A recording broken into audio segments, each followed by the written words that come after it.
The champagne dripped down my face onto my simple black dress as the room fell silent. Conversations stopped mid-sentence, forks clattered against plates, and 50 pairs of eyes turned to watch the scene unfold in Rebecca's perfectly decorated dining room. "How dare you speak to that man in my house?" Rebecca screamed, her perfectly manicured finger pointing at James Bennett, who stood awkwardly by the appetizer table. "You know what he did to me." My brother Thomas rushed to my side with a napkin. "Beck, you've gone too far." "Too far?" Rebecca's laugh was shrill. "That man destroyed my career at Morton and Price. And now my own sister-in-law is chatting with him like they're old friends." I dabbed at my face, maintaining my composure despite the expensive champagne ruining my makeup. The same champagne Rebecca had mockingly called wasted on someone with such pedestrian taste earlier this evening. "James and I were discussing business," I said quietly, watching her face contort with disdain. "Business?" she sneered. "What would a middle school math teacher know about real business, about running a fashion empire?"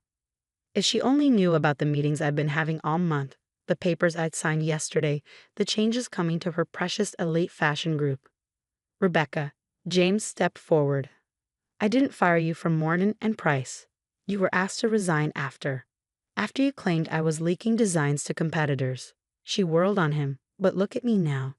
Vice President of Marketing at Elite Fashion Group. I'm worth 10 times what I was at your pathetic company."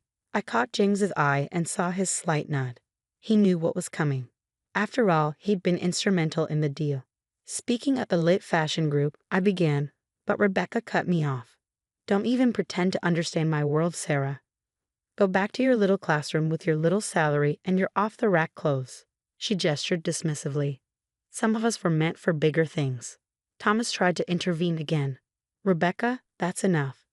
"No, let her finish," I said, pulling out my phone. "I'd love to hear more about Elite Fashion Group's success, especially the recent quarterly reports." Rebecca's perfect smile faltered slightly. "What would you know about our reports?" "More than you think." I scrolled through my emails. "For instance, I know about the manufacturing delays in Milan, the failed launch in Asian markets, the hemorrhaging of major investors." The color drained from her face. "Those are confidential. And the internal investigation into leaked designs." I looked pointedly at James. History does have a way of repeating itself. "How dare you?" She grabbed another glass of champagne, but Thomas caught her wrist before she could throw it. "Because," I said, pulling up a final email, "as of yesterday at 5 p.m., I am controlling interest in a late fashion group." The glass slipped from Rebecca's hand, shattering on the imported marble floor. "That's impossible." "The buyout was by Aurora Investments, my investment firm," I finished for her. "The same one that acquired Morton and Price last year. James here has been an excellent advisor in fashion industry acquisitions." The room had gone so quiet you could hear the classical music playing softly in the background. A playlist I knew Rebecca had carefully curated to impress her guests. "You're lying," she whispered, but there was fear in her eyes now. I forwarded the email to her phone and watched her hands shake as she read the official announcement that would go public on Monday. 15 years, I said softly. 15 years of you mocking my career choices, my clothes, my lifestyle, all while embezzling from every company you worked for. I never." "Save it for the board meeting on Monday." I smiled. "Oh, did I mention? James is returning as CEO. We have some interesting files to discuss." Thomas looked between us, realization dawning. "Sarah, all those evening classes you were taking." "Business administration and corporate law," I nodded. Turns out teaching math was excellent preparation for analyzing fashion industry financials. Rebecca's guests had begun to whisper, phones already lighting up as the city's elite picked up on the drama unfolding. Her carefully constructed social facade was cracking. "You can't do this to me," she hissed. "I'm family." "Family?" I laughed. "Was it family when you told everyone at my father's funeral that I was a disappointment to him? When you spread rumors that I couldn't afford a real career? When you excluded my students from your precious fashion mentorship program because they weren't from the right neighborhoods?" James stepped forward. "The board meeting is at 9 a.m. sharp, Rebecca. I suggest you bring your resignation letter." "And Rebecca," I added, picking up my modest handbag, the one she'd ridiculed earlier. "That champagne you just threw, I own the vineyard now too. As I turned to leave, Thomas caught my arm. Why didn't you ever tell me about building an investment empire while teaching algebra? I smiled. Some lessons are better learned through demonstration. The last thing I saw as I walked out was Rebecca sinking into her expensive dining chair, mascara running down her face, staring at the email that spelled the end of her fashionable facade. Monday was going to be interesting indeed. Monday morning arrived with a media frenzy outside a late fashion group's headquarters. Rebecca's dramatic party scene had already made the rounds on social media, with #TeacherBoss trending alongside leaked clips of her champagne pro. I walked into the boardroom at exactly 8:55 a.m., wearing a custom suit from James's new independent label. Rebecca sat at her usual spot, clutching a Hermes bag I knew she charged to the company account last month. Before we begin, she announced desperately, I want to clarify that Saturday's events were a personal matter. Actually, I interrupted, taking my seat at the head of the table. Your public assault of the company's new owner is very much a business matter. The board members, mostly Rebecca's carefully selected allies, shifted uncomfortably. James entered with a thick folder of documents. Let's start with the Milan disaster, he said, distributing reports. Specifically, how designs were leaked to competitors weeks before launch. Rebecca's perfectly styled hair couldn't hide her nervous fidgeting. That was never proven. Page 3, I directed the board. Bank transfers from rival fashion house to an offshore account. The same pattern we found at Morton and Price 3 years ago. You've been investigating me, Rebecca's voice cracked. For 18 months, James confirmed. Ever since Sarah approached me about acquiring a lit fashion group. I pulled up the presentation screen. While you were mocking my little teacher salary, I was building a case. Every leaked design, every embezzled fund, every false expense report.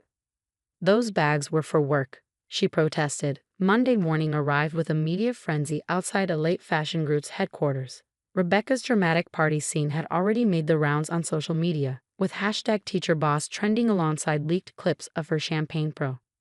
I walked into the boardroom at exactly 8:55 a.m., wearing a custom suit from James's new independent label. Rebecca sat at her usual spot, clutching a Hermes bag I knew she charged to the company account last month.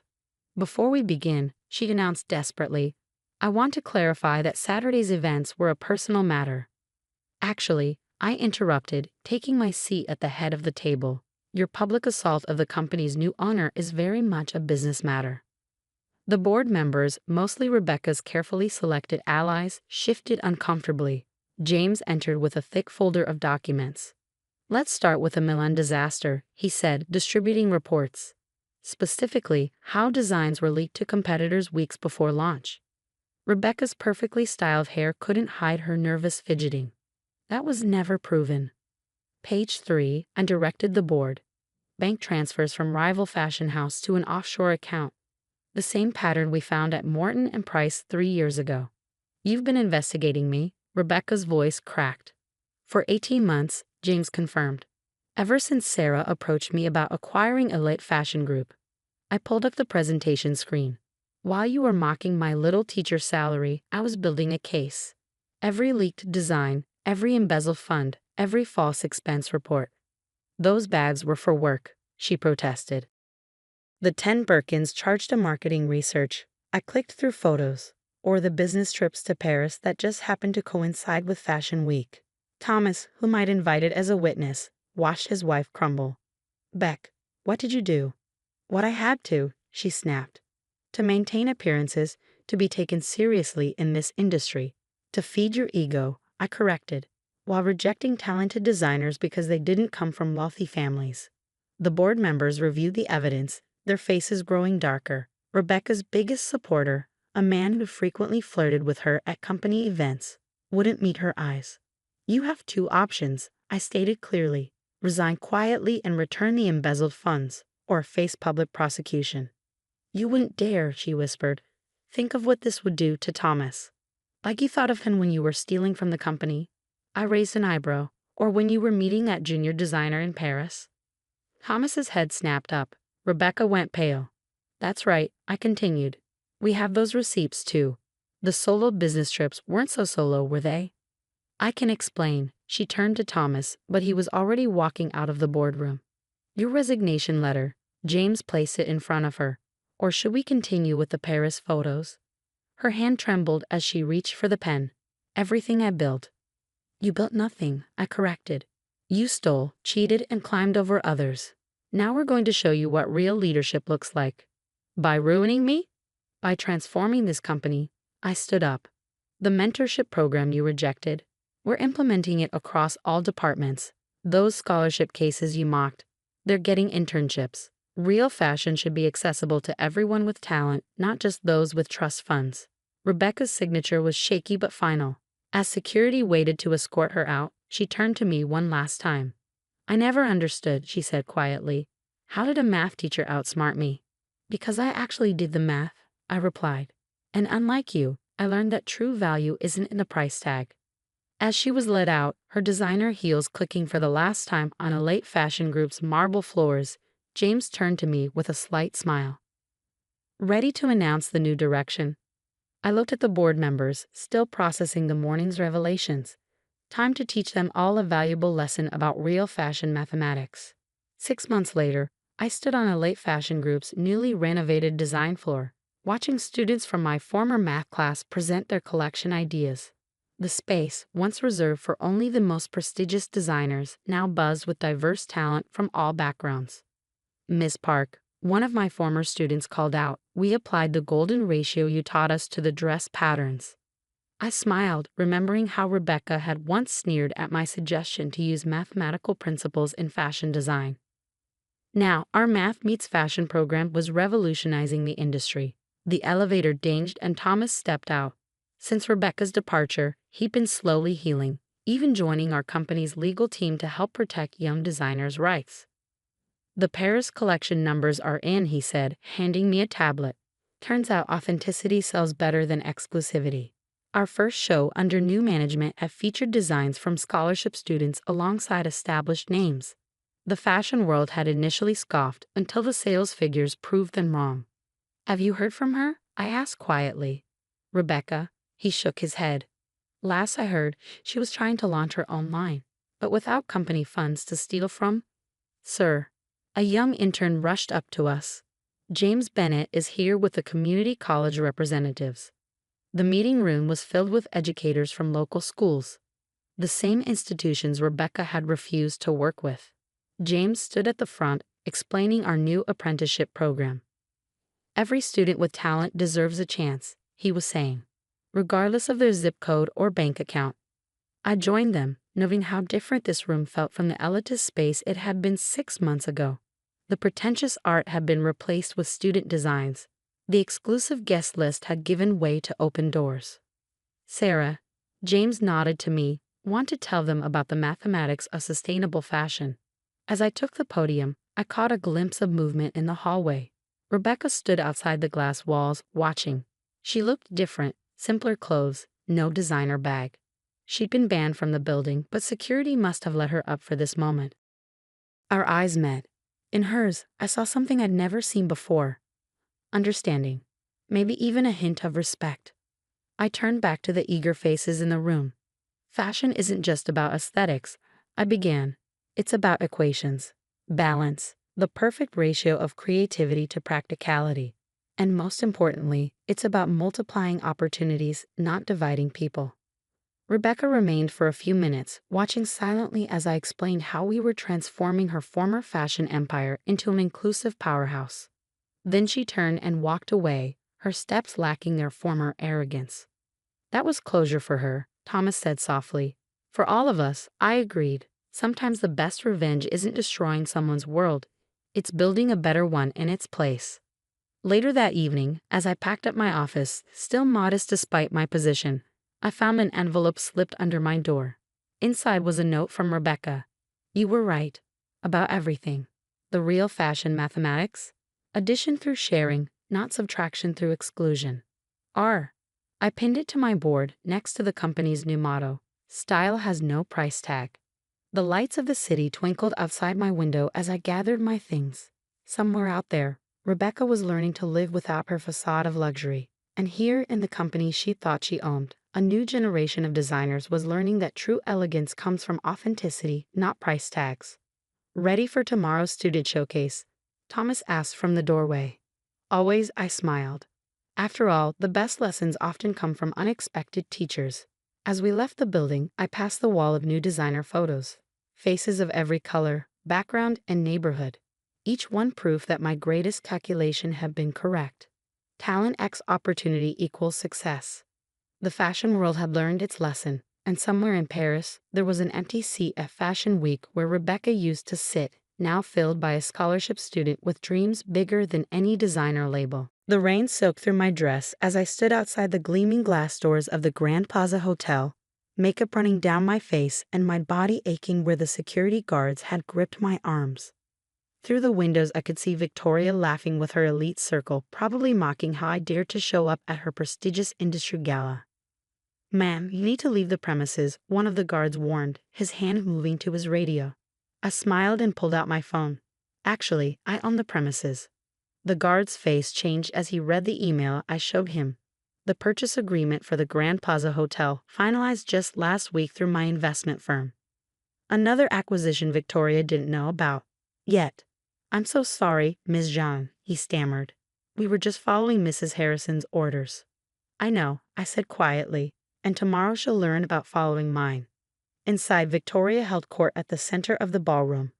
Her red designer dress probably costing more than she used to make in a year as a secretary before she married Richard Harrison, CEO of Luxe Beauty, and mysteriously took over his position 6 months later. "Call my car," I told the guard, "and make sure you're available tomorrow morning. You'll be escorting Mrs. Harrison out of a different building." The guard nodded, finally understanding who really signed his paychecks. As I waited under the hotel's awning, I watched Victoria through the windows and remembered how this all started. 3 years ago, she was just another employee at Luxe Beauty, sharing a cramped office with me in accounting.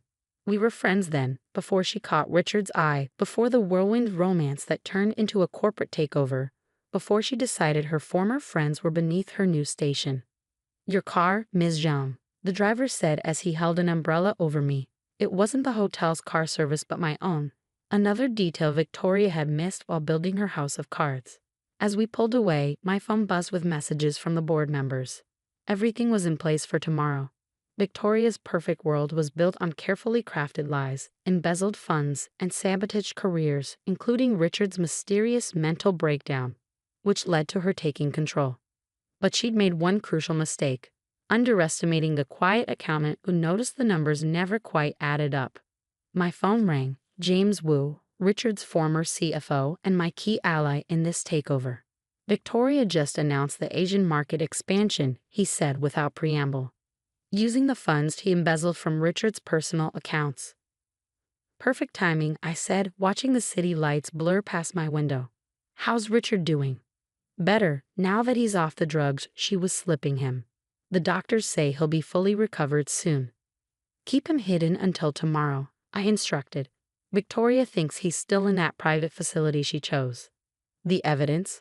"All here," I said, patting my briefcase, which was protected from the rain that had ruined my dress. Bank transfers, forged signatures, security footage from Richard's house the night of his breakdown. Tomorrow her perfect fairy tale ends. I ended the call as we pulled up to my penthouse, bought through a shell company Victoria never bothered to investigate. She was too busy playing CEO, attending galas, and destroying anyone who remembered her past as a secretary, like having me thrown out of her party for daring to mention how we used to share lunch breaks. "You're nothing," she'd screamed as the guards dragged me away. A pathetic nobody who couldn't even get promoted from accounting. If she paid attention to those accounts instead of just shopping from them, she might have noticed the pattern. The strategic acquisitions, the quiet buying of shares, the careful consolidation of power that culminated in yesterday's final purchase, controlling interest in Luxe Beauty itself. My phone buzzed again, a message from my brother Michael, who had been Victoria's husband before Richard. She'd abandoned him for a richer model, never knowing he was the silent partner funding my takeover. She just posted photos from the gala. His text read, "Should I tell her she's celebrating in your hotel?" "Let her enjoy her last party," I replied. "Tomorrow she learns what real power looks like." I changed out of my ruined dress and looked at the corporate documents spread across my desk. Victoria's signature on papers she never read carefully, clauses she was too confident to notice, the evidence of her systematic drugging of Richard, and the offshore accounts where she'd hidden her stolen millions. Ms. Zhang, my assistant called. The board members have all confirmed for 9 a.m., and Richard's doctors cleared him to attend. Perfect, I said, picking up the photo from my desk. Victoria and me at the Lux Beauty holiday party 4 years ago. Both of us just employees with dreams. Time to remind Victoria where she came from, and what happens to people who forget their past. Tomorrow the rain would be the least of her problems.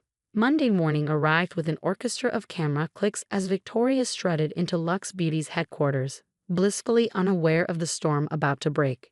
Her assistant scurried behind her, carrying 3 designer bags, all purchased with company funds, according to the forensic accountants. The board meeting's been moved to the main conference room, her assistant stammered. What? Who authorized that? Victoria snapped, turning sharply on her $1,000 heels. I did. She froze at my voice. I stood in the doorway, wearing a suit that cost more than her monthly embezzlement, her face contorted with the same disgust she'd shown last night. Security, she shouted. They report to me now, I said with a smile, watching her perfect mask crack. Along with everyone else in this building.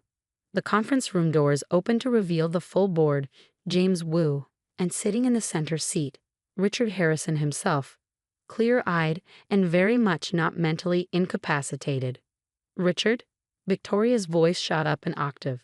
You're supposed to be drugged in a private facility? He finished. Amazing what happens when you switch to untampered water. Victoria's designer bag slipped from her shoulder. This is impossible. I am the CEO. Actually, I said, stepping forward and sliding documents across the polished table.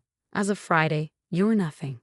The board members, many of whom had suspected her rise to power wasn't entirely legitimate, leaned forward to examine the ownership papers.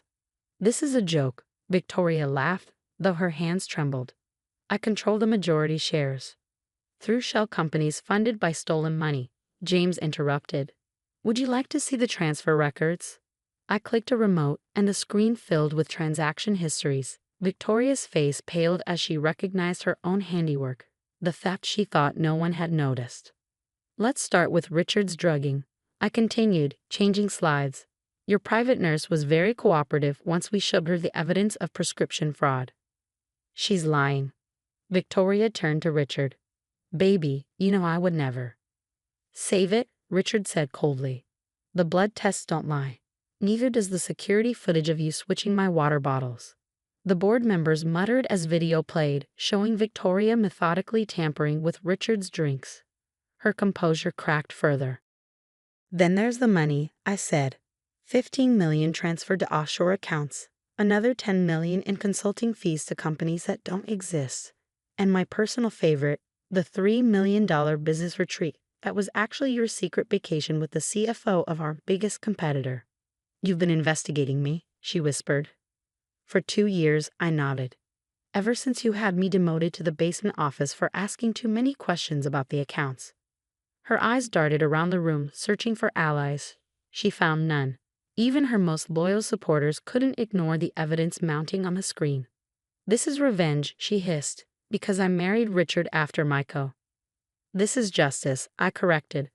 For everyone whose careers you destroyed. The employees you fired to cover your tracks. The people you stepped on climbing to the top. You have no proof.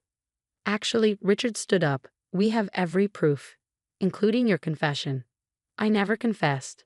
You did, I said, pressing play on another recording. Right after having me thrown out. Amazing what people say when they think they're untouchable. Victoria's own voice filled the room. That little accountant better keep her mouth shut about the old days. I didn't drug Richard and steal his company just to have some basement-dwelling number cruncher ruin everything. The color drained from her face as her drunken rant continued, detailing every crime in her rise to power. Your resignation letter, James said, placing it before her, or would you prefer we call the police? You can't do this to me, she whispered. I built this company. You stole this company, Richard corrected, and now you'll leave it. Unless you'd like to discuss this with the FBI agents waiting downstairs. Her hand shook as she reached for the pen. I'll fight this. With what money? I asked innocently. Your accounts were frozen an hour ago. Those designer bags you're carrying, they belong to the company now, along with everything else you bought with stolen funds. As security waited by the door, the same guards who'd thrown me out in the rain, Victoria signed her name one last time. I made this company what it is, she said through tears. No, I said, standing. You nearly destroyed it. Now we're going to rebuild it, starting with reinstating everyone you fired to cover your crimes. As she was led out, her perfect world crumbling with each step, I caught her final whisper. How did I not see you coming? Because, I replied softly, you were too busy looking down on everyone to notice who was rising up. 6 months later, I stood in my CEO office, formerly Victoria's luxury suite, watching the rain fall on the city. The same weather as that fateful gala night, but everything else had changed. The door opened and Michael entered with a newspaper. Thought you'd want to see this, he said, handing me the business section. Former Lux Beauty CEO pleads guilty to fraud, the headline read. Below was Victoria's mugshot, a stark contrast to her once perfect image. How's Richard doing? I asked, setting down the paper. Better. The therapy's helping him process the betrayal. He's thinking of starting a new skincare line, one that actually helps people instead of just making them feel inferior. A knock at the door interrupted us. James entered with our quarterly reports. The numbers told a new story now, one of genuine growth instead of manipulated success. The Employee Assistance Program is showing results, he reported. Turns out when you don't spend millions on executive luxuries, you can actually fund worker benefits. I smiled, remembering Victoria's notorious tantrums over wasting money on employee health care. Now, Lux Beauty was becoming known for its workplace culture instead of its scandals. Ms. John, my assistant, appeared. The women's shelter representatives are here for the job training program. Another change Victoria would have hated, using company resources to help domestic violence survivors rebuild their lives. The conference room now hosted support groups instead of champagne parties. Did you see who's leading today's session? Michael asked as we walked to the meeting. Through the glass walls, I saw a familiar face. Victoria's former assistant, now running our corporate outreach program. She'd been the first person I promoted after taking control. Sarah's doing amazing work, James commented. Hard to believe Victoria used to make her cry daily. The meeting room was filled with women learning makeup artistry and business skills, real tools for independence, not the fake empowerment Victoria used to sell. My phone buzzed with a message from Richard. The new ethical sourcing program is ready to launch. Thank you for making this possible. As I typed a reply, another notification popped up, a message from Victoria's prison email account. I finally understand what real power looks like. It's not about crushing others to rise higher. I learned that too late. I showed the message to Michael. Think she means it. Does it matter?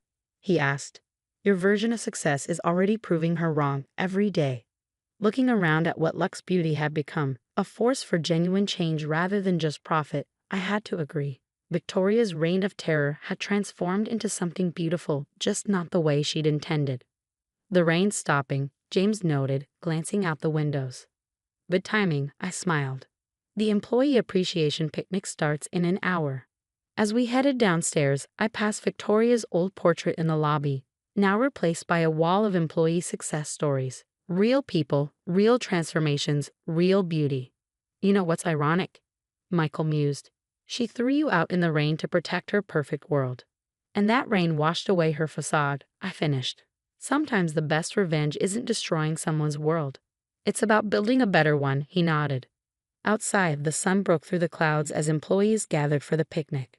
No designer outfits, no social hierarchies, just people sharing food and stories, exactly what Victoria had tried to prevent. I took one last look at the message from prison before deleting it. Victoria had taught me an invaluable lesson. True power isn't found in crushing others, but in lifting them up. The rain had stopped completely now, leaving everything fresh and clean, like Lux Beauty itself, reborn from the storm of Victoria's destruction into something genuinely beautiful. Ready for the staff announcement? James asked. Yes, I said with a smile.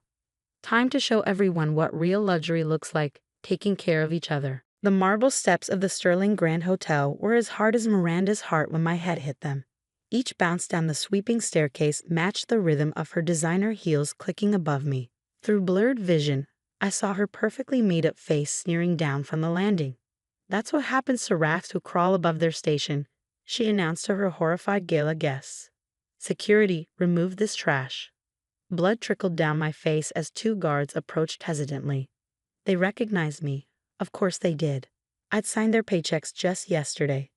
"Mrs. Walker," one guard whispered, helping me up, "should we call an ambulance?" Miranda's laugh echoed through the gilded lobby. "An ambulance? For an accountant?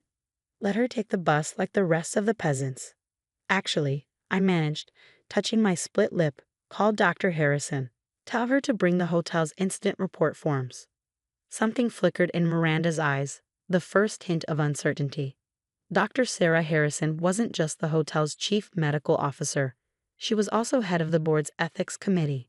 "You can't file a report," Miranda snapped. "I'm the hotel manager. And I'm the owner," I finished, straightening despite the pain, "of this hotel and every other sterling property worldwide." The champagne glass slipped from her manicured fingers, shattering on the marble she'd just used as a weapon. Her guests, the city's elite gathered for her, helping the poor charity gala, began to whisper. "Impossible," she breathed. "Marcus owns the chain." "Marcus sold his shares last week." I smiled through the blood. Apparently, his new wife's spending habits were becoming problematic. The color drained from her face as she realized what that meant. Marcus Walker, her husband of 8 months, had signed over his inheritance without telling her. The same Marcus who found her cleaning hotel rooms 5 years ago and elevated her to manager through marriage. "Security," I said quietly, "please escort Mrs. Walker to her office. She'll need to pack her things." "You can't fire me," she screeched. "I'm Marcus's wife." "Ex-wife, actually," a new voice called from the entrance. Marcus strode in, divorce papers in hand. The decree was finalized an hour ago. Miranda's perfect world cracked like the champagne glass at her feet. "Marcus, baby, what are you talking about?" "Did you think I wouldn't find out?" he asked coldly. "About the embezzlement? The fake charity foundation? Using my family's hotels to launder money?" "I did it for us," she protested. "You did it for yourself," I corrected, accepting an ice pack from Dr. Harrison. "Just like you did at the Roosevelt Hotel. And the plaza before that." Her eyes widened as she realized I knew her secrets. "How?" "Because I was the accountant who noticed the pattern," I said. 5 luxury hotels, 5 wealthy husbands, 5 mysterious bankruptcies. Until now. The whispers among her guests grew louder. Miranda's carefully cultivated image as a rags-to-riches success story was unraveling with each revelation. "The charity money," one guest demanded. "The donations from tonight." "We're going straight to her private account," Marcus finished. "Just like every other charity event she's hosted." Miranda's legs gave out, and she sank onto the stairs that had just been her weapon. "You can't prove anything." "Actually," I nodded to Dr. Harrison, who was photographing my injuries, "we can prove everything, including this assault, which happened in front of 50 witnesses. And security cameras," the guard added helpfully. Miranda's eyes darted around wildly, searching for an escape route. But her world was collapsing faster than she could scheme. "Shall I tell them about the other accidents?" I asked quietly. "The housekeepers who fell when they saw too much? The accountants before me who had mysterious car troubles after questioning the books?" "Those were coincidences," she whispered, but her guests were already backing away. Mrs. Walker, a police officer, stepped forward. I hadn't even noticed someone had called them. "We'd like you to come with us." As they led her away, her perfect facade crumbling with each step, I turned to address her abandoned guests. "The real charity gala will be held next week," I announced, "with actual donations going to actual causes, and a new hotel manager who understands that luxury isn't about pushing others down. It's about lifting them up." Dr. Harrison finished documenting my injuries. "You'll need stitches," she murmured. "Want to tell me how long you've been planning this?" I watched Miranda being escorted to a police car, her designer dress clashing with the handcuffs. "Ever since she had my sister fired for reporting missing charity funds. Some falls take time to arrange." Marcus touched my shoulder gently. "I'm sorry about the stairs." "I'm not," I smiled, despite the pain. "Sometimes you have to fall before you can rise. Tomorrow we start rebuilding the sterling name." And as Miranda took her final ride away from the hotel she thought she owned, I stood at the top of the same stairs she used to break me. Only one of us was truly broken now. Monday morning arrived with headlines screaming, "Hotel Harris exposed, a trail of fraud and violence." I sat in my office, formerly Miranda's luxury suite, reviewing security footage from the night of my fall. The doctors had cleared me, though the bruises painted a colorful story across my ribs. "The FI wants to interview you again," my assistant Sarah announced. She'd been one of Miranda's victims too, demoted to cleaning toilets after questioning a suspicious charity transfer. "Send them up," I nodded, touching the stitches above my eye. "And get me the files from the Roosevelt Hotel incident." The elevator dinged and Special Agent Torres stepped out. She'd been tracking Miranda's fraud for years, always one step behind the carefully crafted paper trails. "6 broken ribs," she noted, scanning my medical report. "You took quite a risk." "Worth it," I replied, handing her a VUSP drive. 5 years of surveillance. Every conversation, every threat, every accident she arranged. Her eyes widened. "You bugged her office." "She bugged her own office," I smiled. "Installed cameras to blackmail her staff. Never realized the feed was going to 2 servers." My phone buzzed. Marcus, calling with updates from the emergency board meeting. Miranda's arrest had sent shockwaves through the luxury hotel industry, especially now that her previous victims were coming forward. "The Roosevelt Hotel mate is willing to testify," Agent Torres said. "The one who fell down the laundry chute." "Angela Martinez," I nodded. "Miranda threatened to have her deported if she talked. Immigration already confirmed her visa status. She's safe now." The door opened again, and Dr. Harrison entered with more files. 3 more employees came forward this morning. All had accidents after questioning the charity accounts. "Speaking of charity," I said, pulling up the foundation's records, "every cent is being traced. The real charities will get their money back." "Mrs. Walker is demanding her lawyer," Sarah called from the doorway. "Which one?" Agent Torres asked with a smile. "The one who hid the Roosevelt money or the one who covered up the Plaza incident?" "Both are under investigation," I noted, along with her entire network of enablers. The elevator dinged again. Thomas Park, Miranda's first husband and owner of the Plaza, walked in. He'd flown in overnight after hearing about her arrest. "The Plaza's books," he said, placing a thick folder on my desk. "Everything she did before she met Marcus. The pattern started with me." I opened the folder, though I already knew what I'd find. Miranda had perfected her scheme over years, marry wealthy hoteliers, gain control of their charity foundations, siphon money through fake events, and silence anyone who noticed. "We found the offshore accounts," Agent Torres announced. "All 37 of them." Thomas sank into a chair. "I never understood why my accountant killed himself. Now I know, she drove him to it." "Not this time," I said firmly, touching my bruised ribs. "This time she picked the wrong accountant to intimidate." My phone buzzed again. A message from the prison. Miranda was still demanding to speak with me. "She claims she can explain everything," Sarah reported. "The security footage explains enough," I replied, queuing up the video of her kicking me down the stairs, along with the recording of her threatening Angela. Dr. Harrison checked my stitches. "The DA wants to know if you're pressing charges." "For the assault?" "Yes." I stood carefully, ribs protesting. "But that's just the beginning. Every person she hurt, every career she destroyed, every life she damaged, it all comes out now." Agent Torres gathered her files. "We'll need you to testify." "I'll be there," I promised. Front row, watching her perfect world crumble completely. As the FBI team left, Marcus called again. "The board approved everything," he reported. "The new charitable foundation, the employee protection programs, the whistleblower policies. Miranda's era is officially over." I looked out over the city from Miranda's former office, my office now. The view she'd killed to keep was just another piece of evidence against her. "Your sister would be proud," Thomas said quietly. "She tried to expose Miranda at the Plaza." "I know." I touched the stitches again. "That's why I spent 5 years working my way here. Some falls are worth taking." The morning sun glinted off a hotel's windows, and somewhere in a prison cell, Miranda was learning what it truly meant to fall from grace. 6 months later, I stood at the top of the same marble staircase where Miranda had tried to end my life. The bruises had faded, but the lessons remained, like the new safety railings now installed at every Sterling Hotel stairwell. "The jury's back," Marcus announced, joining me at the landing. guilty on all counts. 27 years. That was the price of Miranda's perfect life. 1 year for each person she had injured or killed during her rise to power.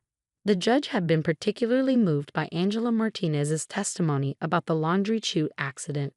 Her last victim impact statement was filed this morning, Sarah said, handing me a folder. Charlotte Park, Thomas's sister. I remembered Charlotte, the former hotel events coordinator who had accidentally fallen into the plaza's elevator shaft after questioning Miranda's charity numbers. She had survived, barely, but her dancing career had ended that day. The new foundation approved her medical grant, Dr. Harrison reported, along with rehabilitation programs for all of Miranda's victims. The Sterling Grand Hotel now hummed with honest activity. Gone were the fake charity galas and suspicious accidents.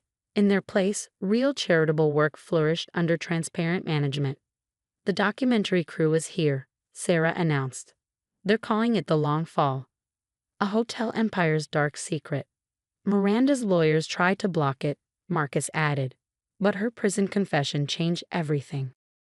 That confession had shocked everyone.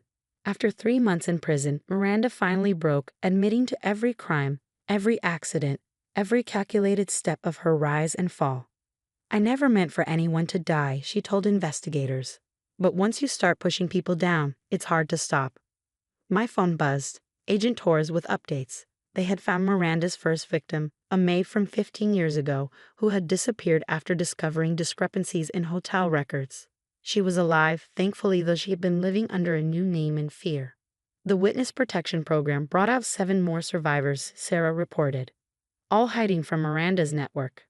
Not hiding anymore, I said firmly. The Sterling hotels protect people now. We lift them up. The afternoon sun streamed through the grand windows, highlighting the new plaque on the wall. In memory of those who fell, may their truth rise eternal.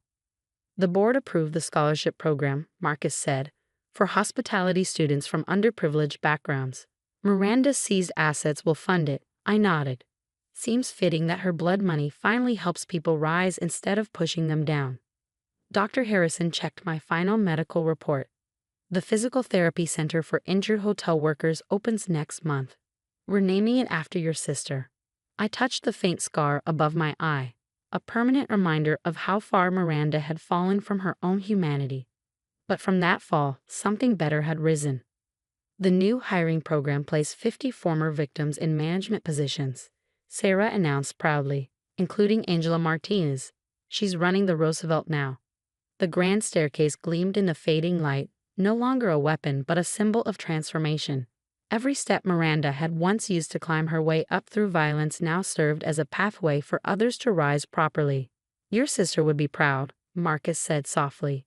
This is what hotels should be, sanctuaries, not battlegrounds. I looked out over the lobby where I had once lain bleeding. Now it hosted job fairs, support groups, and real charitable events. Miranda's fall had taught the industry a valuable lesson about the true cost of luxury built on lies. Some falls break you, I said, touching the railing. Others teach you how to help others stand.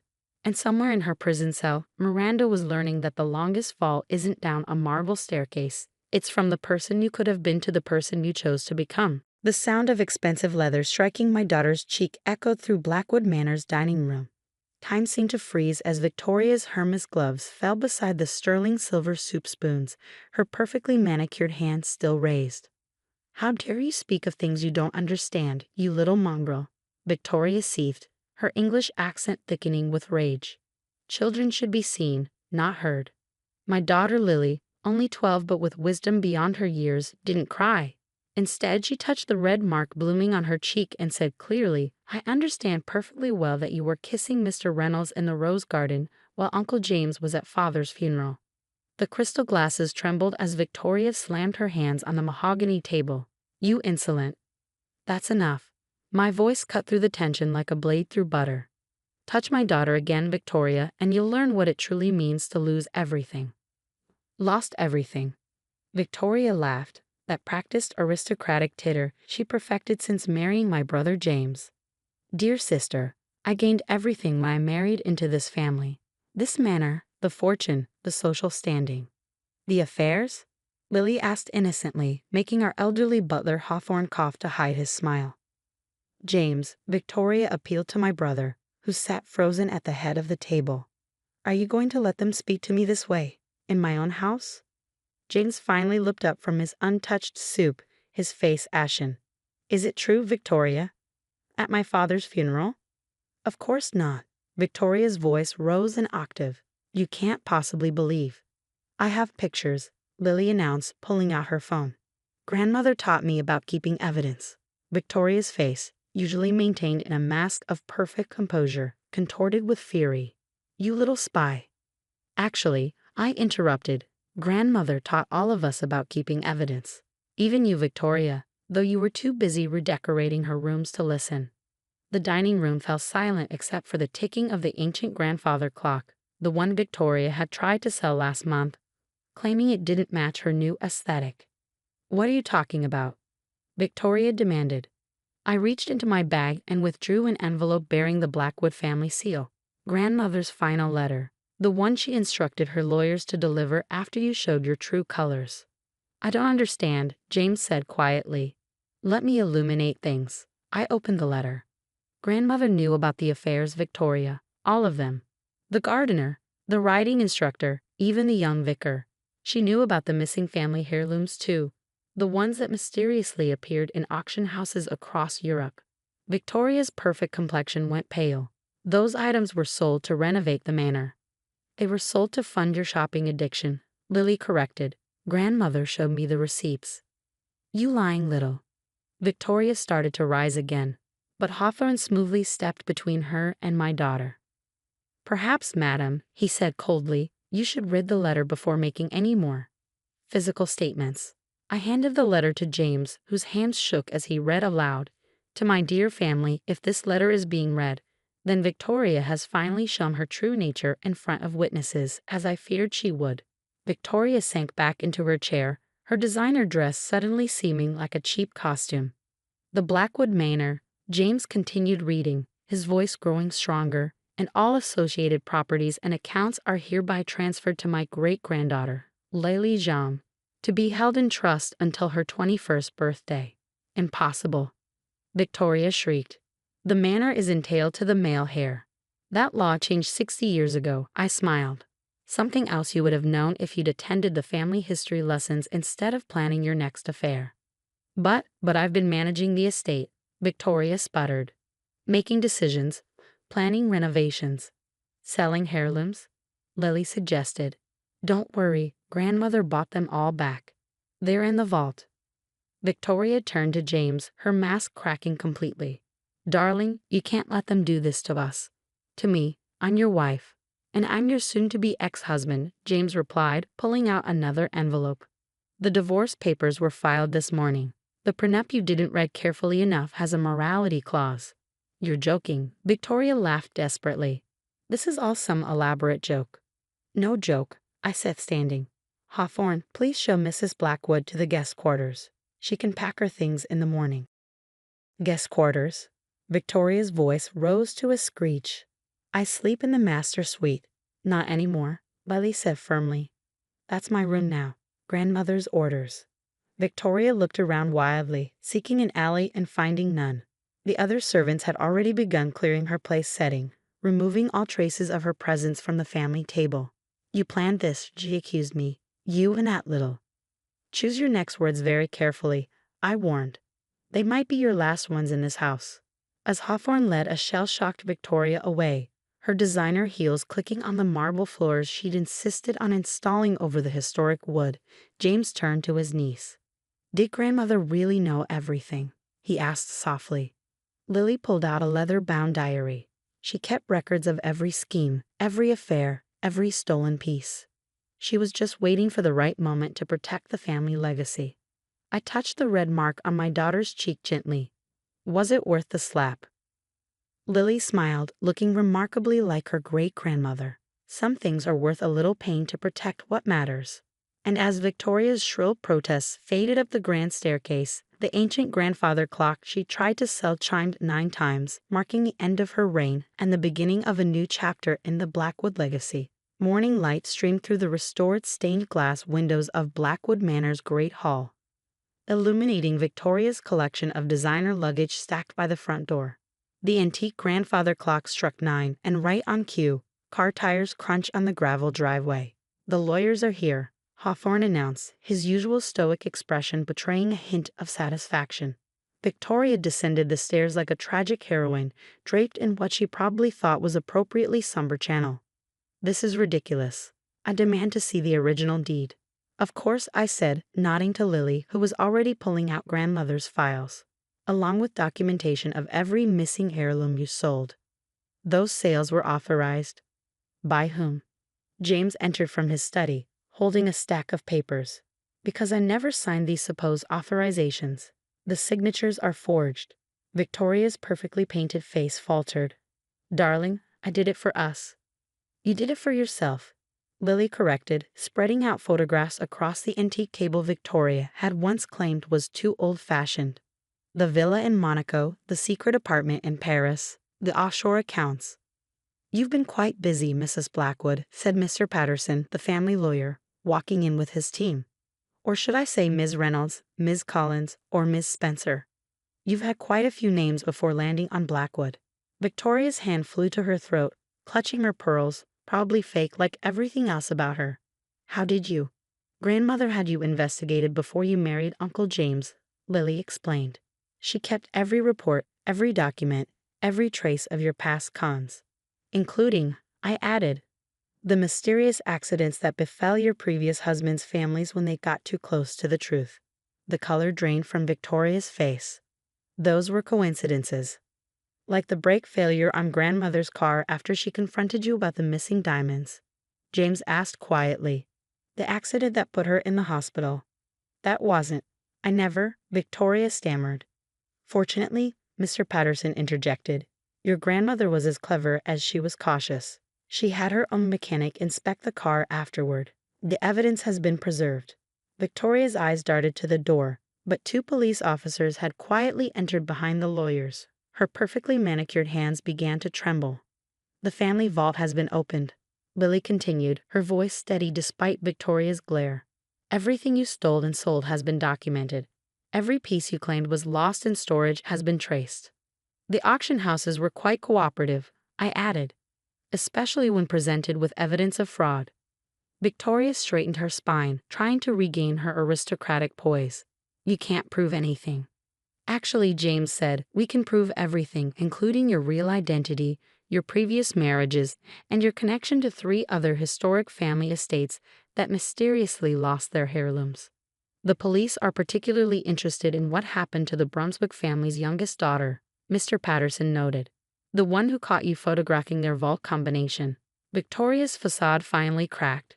She fell down those stairs on her own. "Just like grandmother's accident was a coincidence?" Lily asked softly. The police officers moved forward as Victoria's admission hung in the air. She backed away, her designer heels catching on the carpet she'd insisted on importing from Persia. "James," she pleaded, "you can't let them do this. Think of the scandal." "The scandal," James replied, "of justice being served. I think the Blackwood name can survive that." As the officers began reading Victoria her rights, Lily opened grandmother's diary. "Shall I read what grandmother wrote about you the day you tried to sell her mother's wedding rings?" "You little witch," Victoria snarled, lunging forward only to be caught by the officers. "You're just like your grandmother, interfering old." "Careful," I warned. "Assaulting a minor in front of witnesses didn't work out well for you yesterday. Want to try for more charges today?" Victoria fell silent as handcuffs clicked around her wrists, the sound echoing through the hall like the final note of a long-running symphony. "The estate's security has been updated," Hawthorne announced with quiet satisfaction, "and the Historical Society has been notified about the recovered artifacts." "My lawyers will destroy you," Victoria threatened weakly. "Your lawyers," Mr. Patterson smiled, "are already cooperating with the investigation. It seems they prefer avoiding conspiracy charges." As Victoria was led away, her perfect world dismantling with each step, Lily picked up one of the discarded gloves that had struck her yesterday. "Fake leather," she noted, "like everything else about her." James watched his soon-to-be ex-wife being escorted to a police car. How long had grandmother known? From the beginning, I said. She wanted to see if Victoria would choose love over greed, family over fortune. Some people, Lily observed, sounding so much like her great-grandmother, can't see the true value of things. The grandfather clock chimed again, its ancient voice singing through halls now free from Victoria's influence. Blackwood Manor, like its legacy, would survive long after Victoria's brief reign was forgotten. 6 months later, Blackwood Manor hummed with authentic life again.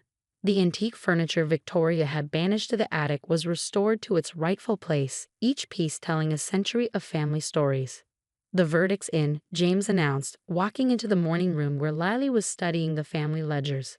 15 years. Plus restitution to all the families she defrauded. The Brunswick girl testified. I asked, looking up from the estate accounts. All of them did. 5 families, 3 countries, 15 years of calculated deception. James loosened his tie. She cried when they showed grandmother's video testimony. Grandmother had known she might not live to see justice done. She'd recorded everything, every suspicion, every piece of evidence, ensuring her voice would be heard even after she was gone. The Historical Society is returning the last of the recovered pieces today, Lily said, checking her notebook. The Victorian music box she sold in Geneva finally cleared customs. Hawthorne appeared with a tea service, the original Blackwood silver, not the modern set Victoria had substituted. The newspapers are calling again. They're quite interested in the young heiress who exposed an international fraud ring. Let them wait, I smiled. We have more important things to restore than our public image. The manor's restoration was nearly complete. Victoria's gaudy modern touches had been removed, revealing the timeless elegance she tried to erase. Even the rose garden, where she conducted her illicit affairs, was blooming properly again. Her last appeal was denied, James added. She tried claiming temporary insanity. The only insane thing, Lily observed, was thinking she could fool grandmother. The morning sun caught the restored stained glass, casting rainbow patterns across the family portraits Victoria had planned to sell. Among them hung a new edition, grandmother's final photograph, taken the day she completed her investigation. The other families want to thank you, James told his niece. Especially the Brunswick girl. She's walking again, by the way. Lily touched her cheek, where Victoria's slap had long since faded. Some marks heal. Some lessons last forever. Speaking of lessons, I said, the Historical Society approved our proposal. Blackwood Manor will host educational tours about preservation and family legacy. Victoria's documented crimes will be part of the curriculum, James added with a grim smile. A lesson in how to spot wolves in designer clothing. Hawthorne appeared again. Miss Lily, the conservators are here about the music room restoration. The one Victoria turned into her personal shopping closet. Lily stood, straightening her grandmother's pendant. Time to bring the music back. As my daughter left to oversee another piece of our heritage being restored, James watched her with proud eyes. She's so much like mother. Same steel under silk. Victoria never understood that about this family, I noted. She saw the silk and thought it meant weakness. The grandfather clock chimed, the same rich tones that had marked time through wars, weddings, and now one more victory. In her cell, Victoria would be hearing different bells now. The family lawyers finished tracing her network, James said. 3 more estates have been returned to their rightful owners. And the Blackwood fortune. Safe, every penny she tried to hide has been recovered. The charities mother wanted to support will be funded for generations. Lily returned with news. The music box is playing again. Listen. Through the halls of Blackwood Manor, a delicate melody drifted, the same lullaby grandmother had played for us as children. Victoria had tried to sell its music for profit, but some songs refused to be silenced. Mother would be proud, James said softly. The manor's heart is beating again. It never stopped, Lily corrected, wise beyond her years. It was just waiting for the right time to be heard. And somewhere in a prison cell far from the luxury she'd stolen, Victoria was learning that some fortunes can't be taken, they have to be earned, one honest note at a time. The jade chopsticks made a sharp crack against my daughter Alice's knuckles, sending her spoonful of soup splashing back into the bowl. The Lunar New Year reunion dinner at Golden Dynasty's private room fell silent, steam rising from untouched bowls of shark fin soup. Margaret's insisted traditional first course. Disgraceful.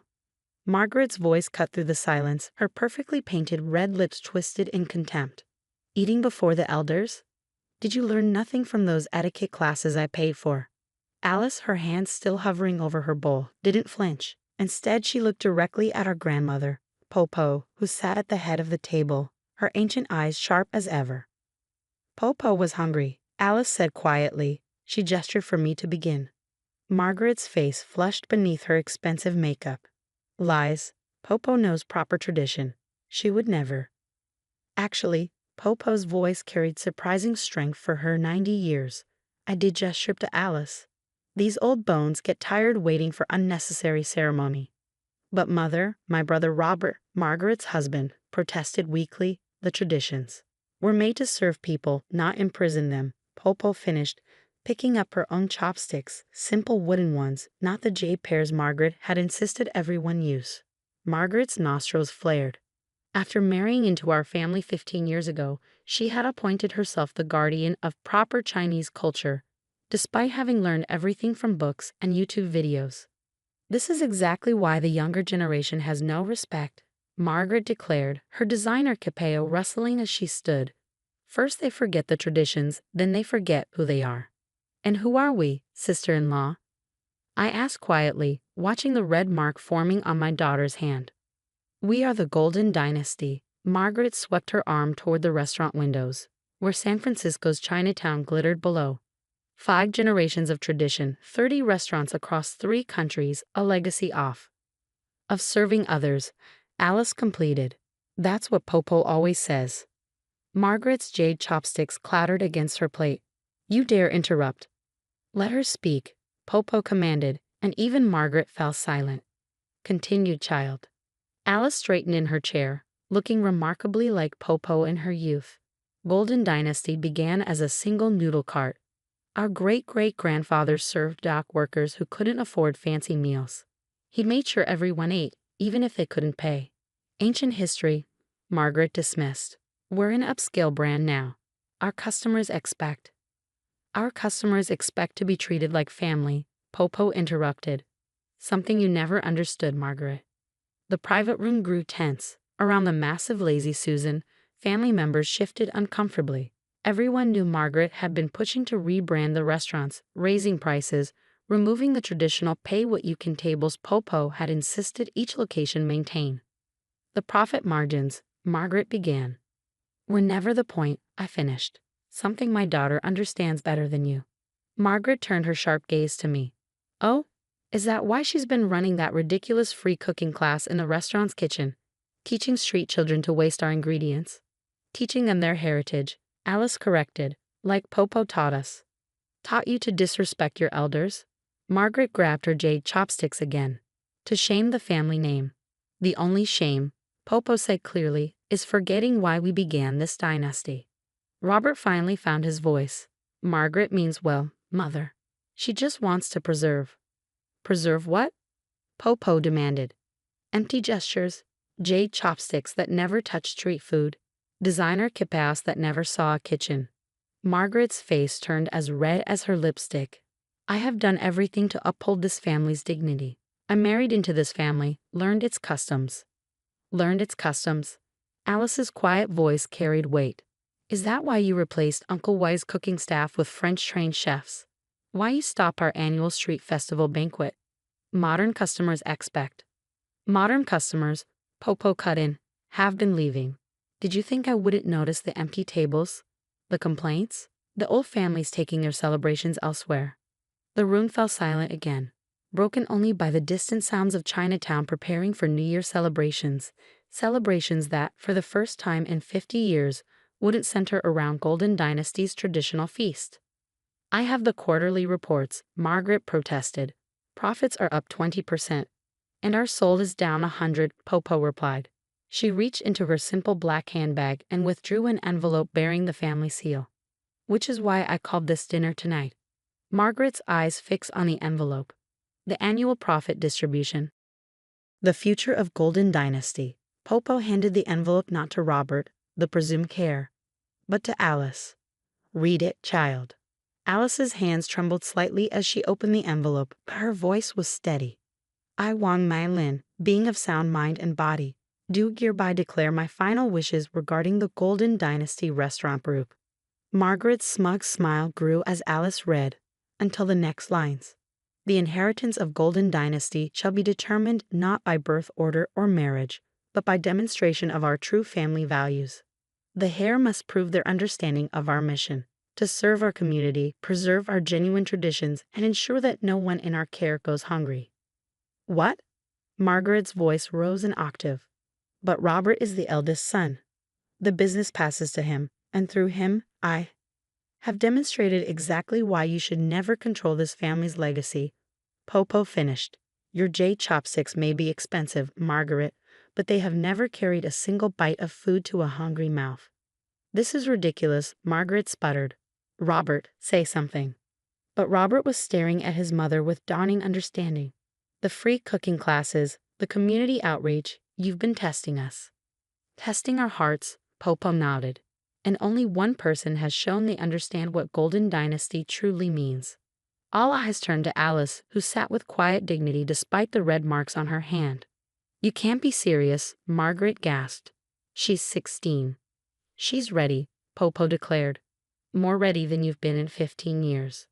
The lawyers, Margaret began, have already certified everything, I added, pulling out my own envelope, along with documentation of every tradition you invented to justify your changes.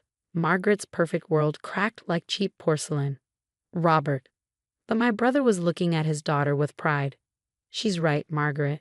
Alice is exactly what Golden Dynasty needs. As Margaret collapsed back into her chair, Popo picked up her simple wooden chopsticks and reached for the soup that had started everything. Now then, she smiled, shall we eat as a family? A real family? And as the steam rose from 30 bowls of shark fin soup that would be the last of their kind, Alice had already planned to replace them with traditional noodles. The true meaning of tradition began to serve its purpose once again. The next morning, Golden Dynasty's flagship restaurant buzzed with activity despite being closed for New Year's. Lawyers and accountants filled the main dining room, their modern suits a stark contrast to the traditional red lanterns Margaret had imported from authentic suppliers in Beverly Hills.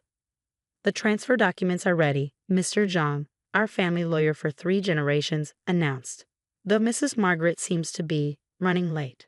She's upstairs, Alice said, returning from the kitchen where she'd been serving breakfast to the staff, another tradition Margaret had tried to end. Barricaded in the office with the corporate seals. Right on cue, Margaret's voice echoed down the grand staircase. This is preposterous. I demand a psychiatric evaluation of Mother Wang. Already done, Popo said calmly, sipping her tea. Last week, along with a notarized video testimony explaining my decision. I watched my daughter move efficiently through the room, making sure everyone had tea exactly as Popo had done decades ago.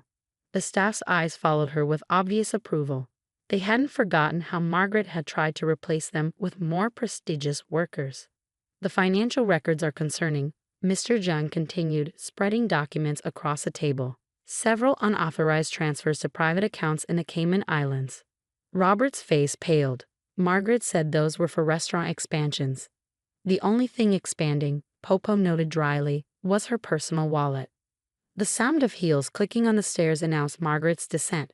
She clutched a red leather briefcase, the one she claimed contained ancient family recipes, but that actually held nothing but her fabricated versions of Chinese cuisine. This is a hostile takeover, she declared, her perfectly coiffed hair slightly askew. I'll take this to the courts. Please do, Alice said, setting down a fresh pot of oolong tea. We can discuss the authentic recipes you've been selling to competitors. Margaret's face went white beneath her makeup. That's a lie. The trademark office was quite interested in those applications, Mr. John noted, especially since they were filed under your maiden name. Robert, Margaret appealed to her husband. Are you going to let them destroy everything we've built? Everything you've destroyed, you mean? Robert's voice was tired. The staff benefits you cut. The community programs you ended. The secret accounts. Margaret's composure cracked further. Those changes were necessary for profit. Profit? Popo stood, her small frame somehow filling the room. Golden Dynasty was never about profit. It was about family, Not just our family, but every family that walked through those doors. Sentimental nonsense, Margaret scoffed. This is business. No, Alice stepped forward, holding a worn notebook. This is legacy. Popo's original recipes, the ones you tried to replace with fusion cuisine. The stories of every family we've served. The traditions you tried to erase with your invented ones. Margaret lunged for the notebook, but Alice smoothly stepped aside. Years of working in busy kitchens had given her reflexes Margaret's yoga classes couldn't match. Those recipes are outdated. Margaret's voice rose hysterically. Modern diners want innovation, exclusivity. They want home. Alice corrected. They want the taste of their grandmother's kitchen, not your Instagram-worthy presentations. The numbers don't lie, Mr. Zhang interrupted, pointing to the financial reports. Customer satisfaction dropped 60% under your changes. Traditional customers stopped coming. Even the food critics noticed. But the profit margins were artificially inflated. Robert finished, finally looking at his wife with clear eyes. Through staff cuts, quality reductions, and apparently embezzlement. Margaret's designer bag slipped from nerveless fingers. You can't prove. Actually, Popo smiled. We can prove everything. The real question is, will you leave quietly, or shall we invite the tax auditors to join us? The fight suddenly drained from Margaret's stance. The prenup has a morality clause, Mr. John confirmed. Which means you leave with what you brought in, nothing. All these years, Margaret whispered, learning the customs, following the rules. But never understanding the heart, Alice said gently, offering a cup of tea to the woman who had struck her just yesterday. That's what Popo was testing all along. Margaret stared at the offered tea, 15 years of carefully constructed identity crumbling around her. I really thought I could become one of you. You could have, Popo said softly, if you tried to understand instead of control. The morning light streamed through the restaurant's windows, catching the dust motes in the air and the tears finally breaking through Margaret's perfect makeup. The papers, Mr. Zhang prompted, sliding the documents forward. Or shall I call the authorities about those offshore accounts? With trembling hands, Margaret signed away her claim to Golden Dynasty. Each stroke of the pen seemed to age her, stripping away the armor of false tradition she hidden behind. Will you tell everyone, she asked finally, that you've decided to pursue other opportunities? Alice answered, practical as always. Your reputation remains intact as long as the restaurant's assets do. It was more mercy than Margaret deserved, but it was the Golden Dynasty way, serving others, even those who hadn't earned it. As Margaret gathered her belongings, her jade chopsticks left scratches on the antique table Popo's father had built. Alice turned to the staff waiting anxiously in the kitchen doorway. Tomorrow, she announced, we restore the true Golden Dynasty menu. All of it, including the free community meals. The cheer that went up seemed to push Margaret out the door faster. As she left, the weight of false tradition went with her, leaving the restaurant lighter, readier for revival. You'll need this, Popo said, pressing a key into Alice's hand. To the real recipe vault, the one Margaret never found. And as the morning sun filled Golden Dynasty with new light, the smell of authentic cuisine began to drift from the kitchen again, carrying with it the true essence of tradition. Not the rules that bound, but the love that freed. 6 months later, Golden Dynasty's kitchen hummed with the kind of organized chaos only truly great restaurants achieve. Steam rose from enormous woks, while the rhythmic chopping of cleavers created a percussion symphony Margaret would have deemed too local. Table 6 needs more red bean soup, Alice called out, her chef's coat bearing the traditional golden dragon Margaret had once tried to replace with a minimalist logo. And Popo's special guests are arriving for their cooking lesson. Through the kitchen windows, I watched a group of elderly residents from the nearby community center shuffle in, their faces lighting up at the familiar aromas. This was the program Margaret had labeled wasteful, teaching traditional recipes to seniors who could then pass them on to their families.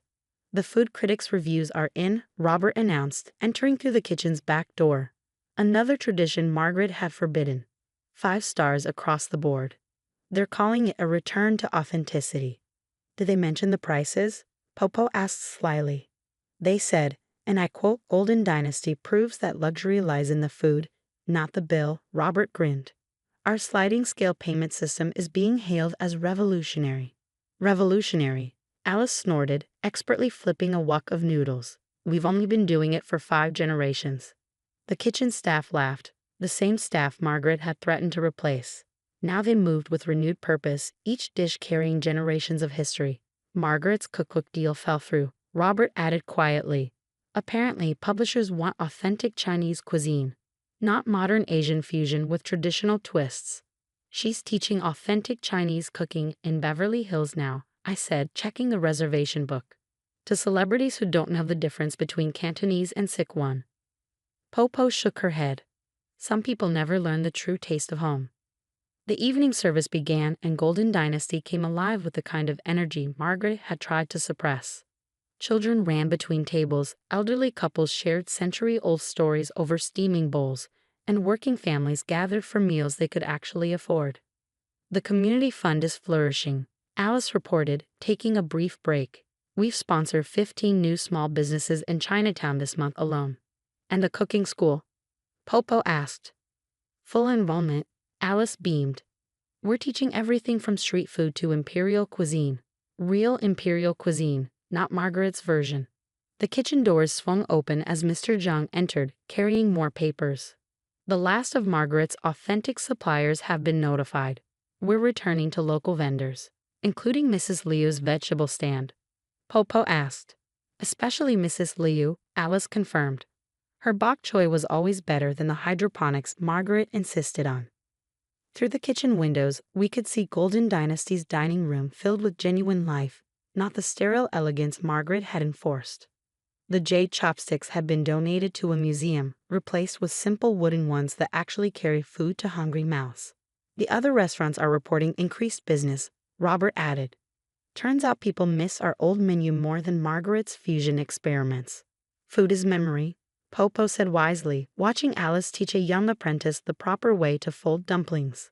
And memory cannot be improved with fancy presentation. The evening wound down, but instead of rushing out like Margaret's prestigious clientele, customers lingered, sharing tea and stories. In the kitchen, the staff sat down to their family meal, another tradition restored. Margaret sent one last email. Robert mentioned, checking his phone. She's opening her own restaurant. Modern Oriental cuisine, she's calling it. How many generations will that last? Alice asked, serving the staff their bowls of traditional post-shift congee. About as long as jade chopsticks in a working kitchen, Popo smiled. As the night deepened, Golden Dynasty settled into its true rhythm, not the forced tempo of Margaret's fine dining experience, but the natural pulse of a place where food and family intertwined.